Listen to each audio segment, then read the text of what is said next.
In the charged atmosphere at this time around the role of Muslims in America comes what is billed as the first major exhibition in the United States on the Quran. Jeffrey Brown reports. This is one of the great highlights of the exhibition. It's a Quran from the early 14th century, from about 1330, signed by a great master called... Signed. Yeah. A holy book as a work of art. The Quran, sacred to some 1.6 billion Muslims around the world. A new exhibition at the Smithsonian Institution's Sackler Gallery in Washington, D.C. presents 68 of the most important and exquisite Qurans ever produced. Dating from the late 7th to early 17th centuries, they come from many parts of the Islamic world and are part of the collection of the Museum of Turkish and Islamic Arts in Istanbul. That's where Sackler chief curator Masumeh Farhad first saw them. I realized that these were true works of art, that every single one of them was astounding in its sort of mastery of the calligraphy, of the styles, and also of the scale of the works. And that is something that, to me, was very important and motivated me in trying to organize this exhibition, because I thought it really shifted my perception of what these works are, and I'm hoping that it will also shift the perception of the visitors who come to the museum to see the exhibition. For Muslims, the Quran is a divine text, a series of revelations transmitted from the angel Gabriel to the prophet Muhammad between 610 and 632. It includes references to earlier figures, including Abraham, Moses, and Jesus.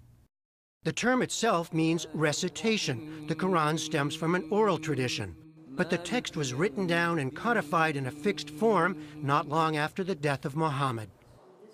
Maria Daycake teaches Islamic religious thought and history at George Mason University. One of the things that's rather striking about the Quran when people read it for the first time is that it often takes a form of direct address. So it will say sometimes, "O you who believe."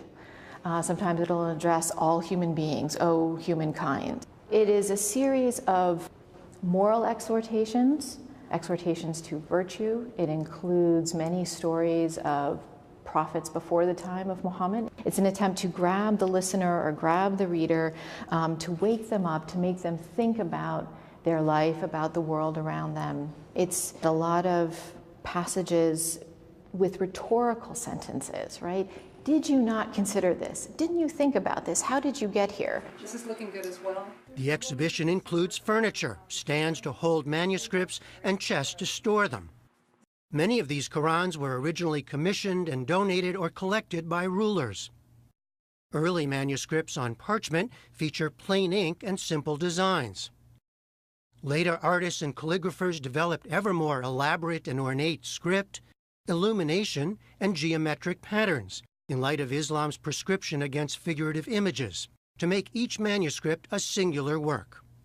It's how they sort of use their individuality is really quite remarkable, and the greater master, the better they can sort of manipulate the style without breaking the rules, because you could not break the rules of a particular style of calligraphy, but you could sort of stretch them and sort of introduce your own sort of touch to a particular style or a particular type of writing. Some of these masters are well known to scholars, like the maker of this Quran, Abdullah Sarafi, who spent most of his life in Tabriz in northwestern Iran. What is remarkable about Abdullah Sarafi is the fact that he was able to write in more than one style of calligraphy, because usually most calligraphers specialized in one style and one particular size alone. It was clearly a Quran that was meant for display. It is so lavish in its use of both illumination in terms of that sort of very rich black ink, the fact that every gold line is outlined in black. I mean, this is a visual feast and is supposed to be viewed and looked at. So it was meant as a display copy. How long would it take to do something like this? Many years. Years for each one? For each one.